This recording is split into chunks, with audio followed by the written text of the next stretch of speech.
Bonjour à tous nos abonnés. C'est avec un grand plaisir que je vous accueille sur notre chaîne. Aujourd'hui, nous allons plonger dans une affaire criminelle intrigante qui s'est déroulée au Canada en 2021. Mais avant de nous immerger dans les détails captivants de cette affaire, je vous invite chaleureusement à vous abonner à notre chaîne et à partager cette vidéo afin de propager notre passion commune pour le true crime. Sans plus tarder, embarquons ensemble dans les méandres de cette sombre affaire. Erika Bush est née le 13 février 1997 en Alberta au Canada. Fille aînée d'une fratrie de 2 enfants, elle a grandi dans une ambiance paisible. Elle était une élève studieuse et réservée. L'été 2014, durant sa dernière année de lycée, a marqué un tournant dans sa vie lorsqu'elle a commencé à fréquenter Cody McConnell, un camarade de classe. Leur connexion a été instantanée, et après leur premier rendez-vous, ils sont devenus inséparables. Leur relation a prospéré, et ils ont pris la décision déterminée de fonder une famille ensemble. Après avoir terminé ses études secondaires, Erika a commencé à travailler pour une organisation publique dédiée à l'assistance des personnes handicapées à la recherche d'aides soignants et à la satisfaction des besoins des personnes dans le besoin. C'est à ce moment-là qu'elle a découvert sa véritable vocation. Erika aimait sincèrement aider les autres, et dans le cadre de son travail, elle a dû apprendre les bases des soins médicaux. Déterminée à approfondir ses compétences, elle a décidé de devenir infirmière. Pour réaliser son rêve, elle avait besoin d'une formation adéquate. C'est ainsi que Erika a intégré le collège Northwest à Edmonton. Elle consacrait tout son temps libre à ses études, déterminée à devenir une infirmière compétente. Travailler dans le domaine médical au Canada est non seulement respecté mais aussi bien rémunéré, ce qui signifiait qu'un emploi dans ce secteur lui permettrait de subvenir aux besoins de leur petite famille. Sa relation avec Cody continuait de se renforcer et il la soutenait activement dans l'obtention de son diplôme d'infirmière. À cette époque, ils vivaient déjà ensemble. En 2019, Erika a obtenu son diplôme. Peu après, elle a découvert qu'elle attendait un enfant. Cette nouvelle a été un événement très attendu et heureux pour le jeune couple. Comblés de bonheur, ils voyaient leurs rêves se réaliser et tout semblait se dérouler pour le mieux. Leur rêve d'agrandir la famille devenait peu à peu une réalité. Peu de temps après, le jeune couple s'est marié. De plus, ils devaient maintenant tout organiser pour la vie du futur bébé. Le 18 avril 2020, le couple a accueilli un fils qu'ils ont appelé Noah. Les circonstances ont fait que leur enfant est né pendant la pandémie, ce qui a causé d'énormes difficultés aux nouveaux parents, notamment pour rendre visite à la mère et à l'enfant à l'hôpital. Pendant le confinement, ils étaient pratiquement isolés. Juste après leur sortie de l'hôpital, les parents ont entouré leur bébé de soins et d'amour. Ils se soutenaient mutuellement de toutes leurs forces.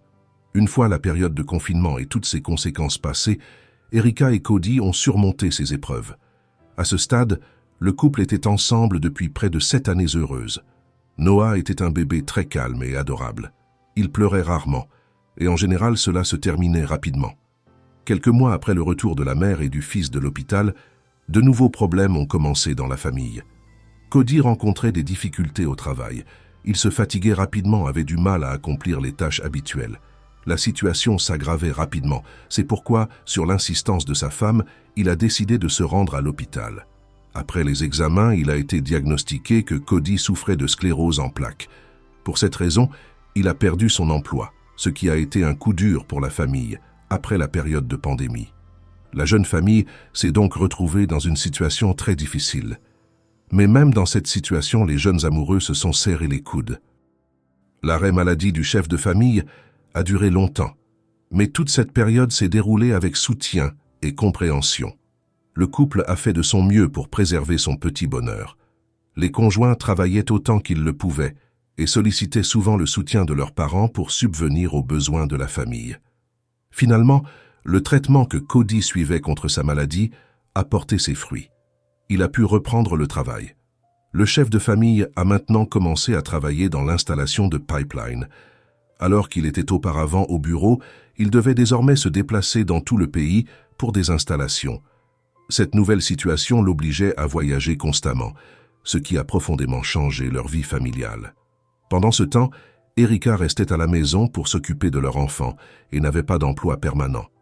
Afin de minimiser les absences prolongées de son mari, le couple a décidé d'acheter une caravane. Bien que la vie sur la route ne soit pas confortable, cette solution leur permettait de rester ensemble en famille. En août 2020, de nouveaux changements importants ont eu lieu dans la vie de la famille, cette fois-ci pour le mieux. Cody a finalement pu obtenir un poste mieux rémunéré au travail. En conséquence, il n'avait plus besoin de se rendre constamment sur différents sites. De plus, le couple avait la possibilité d'obtenir un appartement à Hinton, en Alberta. Hinton est une petite ville située à 3 heures à l'ouest d'Edmonton, à proximité du parc national de Jasper. Il n'avait plus besoin de vivre dans une caravane, et cela a été un changement tant attendu dans la vie du couple. Au début du mois de septembre, la famille a emménagé dans leur nouveau logement. Une période de bonheur a alors commencé pour eux. Leur nouvel appartement était bien plus spacieux que leur ancien logement, et bien sûr, bien plus que la caravane. Erika et Cody ont enfin pu s'installer confortablement et continuer à construire leur jeune famille. À ce moment-là, ils rêvaient d'agrandir leur foyer. Cependant, le jeune couple ne se doutait pas que leur bonheur se transformerait en un véritable cauchemar sanglant d'une cruauté si monstrueuse qu'elle nécessiterait des changements dans la législation canadienne. Le 16 septembre 2021 a commencé comme un matin ordinaire pour la famille. Cody a emmené leur enfant en promenade. Ils ont dépensé beaucoup d'argent pour s'amuser, une chose qu'ils ne pouvaient pas se permettre auparavant. Grâce au nouvel emploi de Cody, leur situation financière s'était stabilisée. Désormais, Cody pouvait passer plus de temps avec leur fils de 16 mois et profiter de moments de bonheur familial. Ensuite, vers midi, Cody est parti travailler, laissant sa femme et son enfant à la maison comme à l'accoutumée. La journée de travail de Cody s'est terminée peu après 17 heures et vers 18 heures, il est rentré chez lui. Désireux de continuer à s'amuser avec son fils comme il l'avait fait le matin, il fut surpris de ne pas le trouver dans l'appartement. Tout était silencieux. Sa femme Erika n'était pas là non plus. Cette tranquillité inhabituelle était inquiétante. Après avoir inspecté toutes les pièces, Cody a réalisé que ce n'était pas une blague. Sa famille était vraiment absente. C'était étrange, car ils avaient l'habitude de l'accueillir à son retour du travail. Pensant que Erika avait dû sortir brièvement pour faire des courses urgentes avec le bébé, il a tenté de se rassurer. Mais en continuant à inspecter la maison, il a rapidement compris que ce n'était pas le cas. Après tout, la poussette de Noah était toujours à l'intérieur de l'appartement. Elle était soigneusement pliée, comme si personne ne l'avait touchée. Et les parents sortaient rarement avec Noah sans la poussette. La voiture de sa femme était également sur le parking. Il a de nouveau parcouru l'appartement en criant le nom de sa femme, mais il n'y avait que le silence en réponse. Cela lui a semblé très suspect. Dans la cuisine, le chef de famille a trouvé une autre preuve troublante. Il a remarqué qu'Erika avait commencé à préparer le dîner, mais apparemment, elle avait dû abandonner le processus précipitamment, car il restait des aliments sur la table, dont une partie avait déjà été coupée pour la préparation du repas et avait commencé à se dessécher. C'était comme si quelqu'un avait empêché Erika de préparer le dîner, et cela a inquiété sérieusement Cody.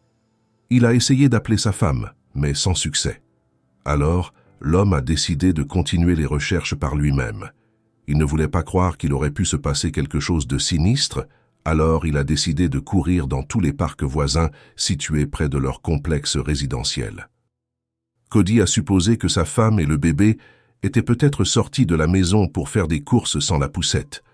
Cody essayait désespérément de se calmer et voulait les retrouver, donc il a décidé d'agir sans tarder. L'inquiétude du père et du mari aimant grandissait chaque minute. Il courait d'aller en allée, de parc en parc, mais ne voyait pas les membres de sa famille. Il a fait plusieurs fois le tour du complexe, puis a décidé de se tourner vers ses amis et sa famille. L'homme espérait qu'un événement extraordinaire avait pu se produire et que sa femme et son enfant étaient allés chez des connaissances. Mais personne ne savait où elle était. Personne n'avait vu Erika de toute la journée. Vers 19 heures, Cody, désespéré, a appelé le commissariat de police et a signalé la disparition d'Erika et de leur enfant. Quelques instants plus tard, Jared, un ami de longue date, a fait son entrée chez Cody. Il faisait partie des rares personnes à qui Cody avait fait appel pour retrouver sa femme et son fils disparus. Unis dans leur quête, les deux hommes ont entrepris l'exploration minutieuse du complexe résidentiel, toujours animés par l'espoir de les retrouver par leurs propres moyens, sans faire appel à la police. Mais c'était un véritable quiproquo. Ils ont passé en revue l'appartement à 2 reprises, ont arpenté les moindres recoins du complexe à maintes reprises. Leur inquiétude grandissait et les a poussés à frapper aux portes des autres appartements, à interroger les voisins dans l'espoir de recueillir le moindre indice. Ils ont frappé à chaque porte et ont demandé aux gens s'ils avaient vu Erika et Noah pendant la journée écoulée. Lorsque les policiers sont arrivés sur les lieux, Cody et Jared étaient toujours à la recherche. Les hommes étaient tellement agités que les policiers ont dû faire des efforts pour les calmer. Compte tenu de leur zèle dans la recherche, Cody et Jared auraient pu perturber voire détruire des indices car ils n'étaient pas des experts. Les forces de l'ordre leur ont ordonné donc d'arrêter leurs recherches. Les opérations de recherche ont duré plusieurs heures. Les policiers ont inspecté entièrement l'appartement, la zone autour du complexe résidentiel, les parcs et les jardins voisins. Cependant, comme Cody, les officiers n'ont trouvé absolument rien. Après cela, suivant l'exemple du père et du mari aimant, les forces de l'ordre ont commencé à aller de voisin en voisin. Finalement, les policiers se sont retrouvés devant la porte de l'appartement de Robert Major, âgé de 55 ans. L'homme vivait dans l'appartement voisin du jeune couple. Il a raconté aux policiers qu'il avait vu un homme inconnu sortir de l'appartement du couple dans la journée. Il ne pouvait rien dire de plus sur ce qui s'était passé, mais le comportement du voisin semblait suspect aux policiers. Ils ont donc décidé de vérifier plus attentivement cet homme. Après cela, les policiers ont décidé de parler au gestionnaire de l'immeuble pour obtenir l'accès aux enregistrements des caméras de surveillance. Il n'était pas exclu que Cody soit impliqué dans cette affaire, mais Cody a nié fermement de telles suppositions. Il avait une famille solide et une femme aimante qui ne pouvaient pas mener une double vie. Cependant, il n'y avait pas d'autres explications au début de l'enquête. Les policiers n'ont pas réussi à trouver de traces d'effraction, de lutte ou de sang dans l'appartement de la jeune famille. La police soupçonnait également qu'Erika aurait pu être victime de harceleurs ou de kidnappeurs. Mais comment le criminel était-il entré dans l'appartement s'il n'y avait pas de traces d'effraction? Il aurait pu être quelqu'un de connu à qui la femme faisait confiance et avait ouvert la porte. Dans tous les cas, il y avait des caméras de surveillance autour du complexe sur lesquelles le malfaiteur aurait dû apparaître, ou bien la mère elle-même avec l'enfant. Ce sont ces images qui devaient répondre à toutes ces questions. Lorsque les policiers ont eu accès aux caméras et ont visionné les enregistrements, ils n'ont pas trouvé de confirmation des paroles de l'étrange voisin. Au lieu d'un inconnu mystérieux, les policiers l'ont vu lui-même lorsqu'il a sorti 2 grands sacs noirs de son appartement et les a jetés dans les poubelles du complexe. Erika et son fils n'ont pas été enregistrés sur les images des caméras. Le mensonge du voisin suscitait des interrogations. Les policiers ont commencé à le soupçonner d'être impliqué dans la disparition de la femme et de l'enfant. Pendant cette période, Cody et Jared attendaient avec impatience des nouvelles, se tenant près de la maison, puis dans l'appartement d'un autre voisin. Selon le chef de famille, chaque seconde il attendait que sa femme et son enfant arrivent à la maison. Il sursautait à chaque bruit et regardait la rue avec espoir. Mais Erika et Noah ne sont jamais apparus. À 2 heures du matin, la police a frappé à l'appartement où se trouvait Cody. Cependant, ils n'avaient pas de bonnes nouvelles pour le mari de la disparue. Au lieu de cela, ils lui ont demandé de déménager dans un hôtel pendant l'enquête. En réalité, les enquêteurs n'étaient pas venus par hasard. Les agents des forces de l'ordre ne voulaient pas dire à Cody que son enfant avait déjà été retrouvé mort. Il fallait confirmer les soupçons concernant le principal suspect. Le lendemain matin, le père inquiet, qui n'avait pas dormi de la nuit depuis qu'il avait quitté la maison, est arrivé au poste de police pour être interrogé. Les policiers lui ont posé des questions standards, essayant de reconstituer la chaîne d'événements de la veille. Cependant, parmi elles, il y en avait beaucoup qui troublaient Cody. Elles concernaient le voisin du couple nommé Robert. Il a commencé à soupçonner que quelque chose n'allait pas. Après cela, les enquêteurs lui ont annoncé que dans la poubelle du complexe résidentiel, dans l'un des sacs à ordures jetés par leurs voisins, le corps de Noah avait été retrouvé. L'enfant avait été étouffé, une chaussette masculine avait été trouvée dans sa bouche et un sac en plastique avait été placé sur sa tête. Certains des effets personnels de la disparue y ont également été retrouvés, mais le corps de la femme n'a pas été retrouvé. Cody avait été prié de quitter l'appartement parce que les enquêteurs ne voulaient pas attirer l'attention sur l'arrestation du voisin qui vivait de l'autre côté du mur. Lorsque les policiers, qui avaient des doutes sur l'histoire du voisin, sont revenus chez lui et ont demandé à inspecter l'appartement de l'homme de 55 ans, ils ont trouvé le corps d'Erika dans la salle de bain. Elle était nue, allongée face contre terre. Le plus effroyable, c'était l'étendue des lacérations qui avaient déchiré chaque pouce de son corps, ne laissant aucune partie indemne. Robert n'avait pas tenté de découper le corps en morceaux pour effacer les preuves, rendant cette violence encore plus insensée. Les mutilations infligées à la femme déjà assassinée semblaient servir à d'autres desseins mystérieux et troublants. De plus, les experts ont découvert des preuves de sévices sexuels perpétrés après le décès d'Erika. Le jeune couple avait emménagé dans le complexe d'appartements seulement quelques semaines avant cette tragédie. Le couple avait à peine eu le temps de s'installer et de faire connaissance avec certains voisins. Ils n'avaient pratiquement jamais croisé la route de Robert. Cody croyait qu'ils avaient un voisin calme et tranquille qui ne voulait pas d'attention. Il se tenait à l'écart de tout le monde et était peu communicatif. Il devenait maintenant évident qu'un type très dangereux vivait à proximité depuis tout ce temps. Mais aucun des voisins n'était au courant. Robert a été arrêté parce qu'il était soupçonné de 2 meurtres. Lors d'une vérification de ses antécédents, la police a rapidement découvert que le voisin du couple avait de nombreux antécédents criminels. Son casier judiciaire comportait 24 condamnations, dont 2 pour agression sexuelle. En 2006, Robert avait été confronté à sa première accusation grave lorsqu'il avait agressé une jeune fille. On ignore si une peine avait été prononcée pour ce crime, mais il semblait qu'aucune sanction n'avait véritablement eu d'effet dissuasif sur lui. Puis, 6 ans plus tard, en 2012, Robert était de nouveau impliqué dans un crime sexuel d'une brutalité choquante. Les policiers ont découvert qu'il avait réussi à se faire passer pour une nounou chez un couple. Le couple en question l'a cru, et un jour, alors qu'il était censé aller se promener avec l'enfant du couple au parc, il a horriblement abusé de l'enfant. Il était lié à d'autres épisodes similaires. Robert avait été arrêté et reconnu coupable de ces crimes, mais n'avait purgé que 3 ans de prison. Pendant son incarcération, le criminel avait suivi un programme de rééducation spéciale pour délinquants sexuels. Il avait également reçu des soins de santé mentale et allait régulièrement à l'église. Robert avait été libéré pour terminer le programme. Selon les psychiatres, l'homme était prêt à redevenir un membre à part entière de la société. Bien entendu, ce n'était pas le cas. Quelques années seulement après sa sortie de prison, le criminel voulait encore le sang des innocents. La police a alors vérifié les résultats de ses examens, obtenus pendant l'incarcération de Robert. Il s'est avéré que le tueur n'avait pas été réhabilité. Selon Robert, il aimait s'attaquer aux enfants et aux jeunes femmes et le faisait pour le plaisir. Il avait été même signalé en 2016. Malgré cela, le délinquant avait été libéré de prison, car il n'y avait pas de motifs légaux pour le maintenir en détention. La seule chose que la police d'Edmonton avait réussi à faire a été de publier une déclaration selon laquelle Robert est dangereux. Cet homme représentait clairement une menace pour les femmes et les enfants, et il s'agissait de très jeunes enfants. Au lieu de protéger la communauté d'un violeur potentiel, il avait été libéré, mais toute une série de restrictions lui avaient été imposées.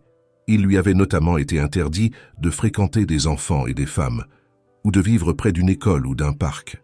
Robert était soumis à une interdiction et ne pouvait quitter Edmonton qu'avec l'autorisation officielle d'un agent de police chargé de surveiller de tels individus. Après sa libération de prison, il avait effectivement respecté strictement toutes ses prescriptions pendant plusieurs années et était sous surveillance. Le criminel n'était pas impliqué dans des faits criminels, mais le temps a montré que pendant toute cette période, le prédateur attendait son heure. Selon la législation canadienne, si un criminel condamné pour une agression sexuelle n'est pas impliqué dans des affaires similaires pendant 1 an, il est retiré de la liste des délinquants dangereux. C'est ce qui s'est passé avec lui en juin 2020. Le violeur a complètement disparu des radars de la police. Il a simplement été supprimé de la base de données par décision de justice, malgré plusieurs épisodes criminels auxquels il avait participé. Cela a permis à Robert de déménager dans un nouveau complexe résidentiel où il n'aurait pas été autorisé à vivre auparavant en raison des restrictions. Maintenant, il n'avait de compte à rendre à personne et n'était pas contrôlé. Il est difficile d'imaginer l'indignation de la communauté face à cette horrible tragédie. En levant les restrictions sur le criminel, la police avait mis en danger la vie de toutes les femmes et de tous les enfants de cette région. Le veuf endeuillé Cody a déclaré que les gens ont le droit de savoir qu'ils vivent à côté d'un agresseur dangereux, capable d'attaquer des enfants. Cody a insisté en disant « S'ils avaient été au courant du passé de leurs voisins, ils auraient pris des mesures, comme déménager loin du criminel potentiellement dangereux. » L'enquête a révélé que les deux victimes étaient décédées avant même que la police ne reçoive le signalement de leur disparition. Il a été établi que le criminel et les victimes n'avaient aucun lien, à part le fait de vivre dans le même complexe résidentiel. Ils ne se connaissaient pas et ne se parlaient pas. La seule raison de l'attaque était le désir de Robert de satisfaire sa soif de sang. Lors des interrogatoires, Robert a volontiers admis tout cela. Il a déclaré aux enquêteurs qu'il ne pouvait pas faire face au désir de tuer et d'abuser des cadavres. Ça lui procurait un plaisir indescriptible. En même temps, il se qualifiait de patient ayant besoin d'un traitement et insistait sur le fait qu'il appréciait le processus de tuer. Robert lui-même croyait qu'il devait s'isoler de la société, sinon il recommencerait. Cody voulait protéger d'autres familles. C'est pourquoi une initiative visant à modifier les lois existantes a été lancée. L'initiative de Cody a été appelée la loi Noah, en l'honneur de son fils. Cette loi a commencé à prendre forme pendant le procès de Robert. Cependant, il restait encore beaucoup à faire avant son adoption. Il fallait se battre devant les tribunaux. Robert a plaidé coupable à toutes les accusations. Il a raconté sa version des événements fatidiques lors du procès. Selon lui, lorsque Cody est parti travailler, sa femme et son fils sont allés se promener dans le parc le plus proche. Ils sont rentrés chez eux peu de temps après et ont rencontré le gérant de l'appartement. Le gérant a dit à Erika que la veille, lorsque son mari était rentré du travail, il avait beaucoup sali le couloir et lui avait demandé de nettoyer les traces. Il s'est avéré que Cody était effectivement dans une combinaison sale la veille. Erika a dit au gérant qu'elle allait tout nettoyer et s'est excusée pour la saleté, mais elle prévoyait de le faire plus tard. Apparemment, à ce moment-là, Robert a entendu la conversation et a décidé que c'était une excellente occasion d'attaquer. Erika est entrée dans l'appartement avec l'enfant. Elle a nourri Noah et prévoyait de le mettre au lit un peu plus tard. Pendant que l'enfant jouait, Erika a commencé à préparer le dîner et a appelé une amie. Pendant l'appel téléphonique, quelqu'un a frappé à la porte. Plus tard, l'amie de la victime a confirmé qu'elle avait effectivement entendu une voix masculine étouffée à cause de la distance. La personne qui toquait à la porte était Robert. Il a proposé à Erika de nettoyer le désordre pour elle, car elle était occupée avec l'enfant. La femme l'a remercié pour sa gentillesse et a accepté. Après cela, la conversation avec son ami s'est terminée. Les événements ultérieurs n'ont été reconstitués que d'après les dires du criminel. Quoi qu'il en soit, sous un prétexte, Robert s'est introduit dans l'appartement de la jeune famille. Il a probablement trompé la femme pour qu'elle ouvre à nouveau la porte. Son geste amical y a contribué. Apparemment, elle voulait le remercier en personne et non pas à travers la porte. En entrant dans la maison, Robert a soudainement attaqué Erika, a commencé à l'étrangler avec ses mains, et cela a duré environ 10 minutes. Mais Erika montrait toujours des signes de vie. Alors le criminel a attrapé le câble d'alimentation d'un appareil électroménager et l'a serré autour du cou de sa victime. Lorsqu'Erika a cessé de résister, il a abusé d'elle. Ensuite, le voisin l'a discrètement traînée à travers le couloir jusqu'à son appartement et l'a mise dans la salle de bain. Ensuite, le criminel a sorti un couteau et a commencé à lui infliger des blessures sur le corps. Il a même découpé plusieurs organes de la victime. Les policiers n'ont jamais réussi à découvrir où se trouvaient les organes découpés par Robert. Ces organes n'ont pas été retrouvés dans les poubelles. Robert n'a jamais dit à la police ce qu'il avait fait des parties du corps découpées. Pendant tout ce temps, l'enfant était encore en vie et était dans l'appartement du couple. Cependant, le criminel, selon sa propre version, a vu en lui une menace. Il a donc décidé de se débarrasser du bébé. Robert l'a emmené dans son appartement et a commencé à l'étouffer. Pour cela, il a utilisé une chaussette pour essayer de lui boucher la bouche. Ensuite, le meurtrier a mis un sac en polyéthylène sur la tête du garçon de 16 mois et l'a étouffé. Il a mis son corps et les objets utilisés pour le meurtre dans un sac, l'a emballé dans un sac poubelle et l'a jeté dans la poubelle. Au tribunal, le criminel se comportait de manière assez ambiguë. Il continuait à affirmer qu'il n'était pas une mauvaise personne et que ce qui s'était passé était le résultat de problèmes mentaux. En même temps, le prévenu lui-même a exprimé l'idée qu'il devait être isolé de la société. Finalement, Robert a été condamné à la réclusion à perpétuité avec possibilité de libération conditionnelle après 25 ans. Toute la famille d'Erika a travaillé sur la loi Noah. Selon l'idée principale du veuf, il est nécessaire d'ouvrir un accès public à la base de données des criminels particulièrement dangereux. Avant cet incident, tous les criminels potentiellement dangereux étaient surveillés, mais seuls les employés des forces de l'ordre et des services spéciaux y avaient accès. Le registre indiquait l'adresse de résidence, ainsi que toutes les informations nécessaires pour les identifier rapidement en cas de crime. Selon Cody, l'absence d'informations a été la cause de la violence cruelle contre sa femme et son enfant. S'il avait su qu'il déménageait à côté d'un homme dangereux, il aurait renoncé à ce projet. La loi Noah prévoit de ne pas exclure un criminel de la base de données en aucune circonstance. En cas de menace accrue, il est nécessaire d'utiliser une surveillance renforcée de la part de la police sans limite de temps. Il est également prévu que les résidents des appartements voisins doivent obligatoirement être informés si une personne potentiellement dangereuse vit sur leur propriété. Cody a affirmé qu'il n'emmènerait jamais sa famille dans un complexe résidentiel avec une personne comme Robert. Compte tenu de l'endroit où Robert vivait, il avait clairement enfreint toutes les prescriptions. Autour de ce complexe se trouvaient plusieurs parcs, écoles et jardins d'enfants. Juste de l'autre côté du mur résidait une jeune famille, avec leur enfant âgé de seulement 16 mois. Ce criminel n'aurait jamais dû être autorisé à vivre à proximité. C'est précisément l'arrêt de la surveillance qui lui a permis de reprendre ses activités néfastes. En octobre 2023, la pétition de la famille McConnell a enfin été présentée par un législateur canadien. Actuellement, la diffusion des demandes et des propositions visant à protéger les intérêts de tous les habitants du pays se poursuit. Ce sujet est de plus en plus controversé et suscite un vif intérêt. La famille de la victime ainsi que Cody joue un rôle majeur en maintenant la visibilité de cette affaire à travers la gestion de sa page sur les réseaux sociaux. Si mon travail vous a plu, je vous invite chaleureusement à vous abonner à la chaîne. Maintenant, abordons une question essentielle. Est-il nécessaire de considérer de telles modifications législatives et ces changements pourraient-ils réellement contribuer à protéger les individus contre des criminels potentiellement dangereux? Il s'agit d'un débat à la fois crucial et complexe que nous devons explorer ensemble. Ok, chers amis, merci de nous avoir suivis dans cette exploration poignante. Prenez soin de vous et de vos proches. À bientôt pour une nouvelle affaire criminelle.